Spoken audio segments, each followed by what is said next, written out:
Bonjour les enfants et bon sabbat. L'histoire d'aujourd'hui s'intitule Un temps avec Dieu chaque jour. Chad Fell est devenu célèbre en faisant la plus grosse bulle de l'histoire avec son chewing-gum.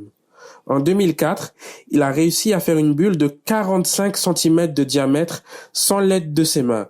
Waouh! Ce record est entré dans le livre des records Guinness et depuis, il n'a jamais été battu. Comment Chad a-t-il réussi ce tour de force? Eh bien, il s'est exercé très souvent à faire des bulles. Imagine le nombre de fois où il s'est retrouvé avec du chewing-gum sur son visage et ses cheveux.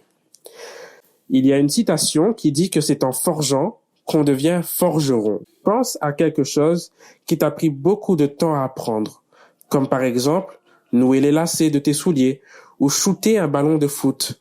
Au début, tu trouvais difficile de nouer les lacets car tu ne savais pas trop comment t'y prendre. Mais à force de t'exercer, tu as fait ces fameuses boucles de plus en plus facilement.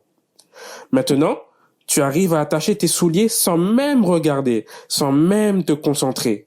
Pourquoi est-ce devenu aussi facile? Simplement parce que tu as répété le même geste très souvent, ce qui a formé un modèle dans ton cerveau. C'est ce qu'on appelle une habitude. Les habitudes se forment par la répétition d'un geste, d'une activité. C'est toujours le bon moment d'acquérir une bonne habitude. Pense à faire quelque chose qui fera de toi une meilleure personne pour tes amis, tes frères et tes sœurs et le reste de ta famille.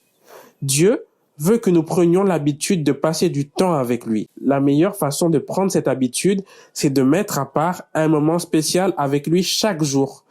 Pour rendre ton culte personnel intéressant, pense à faire quelque chose de créatif pour mieux connaître Jésus.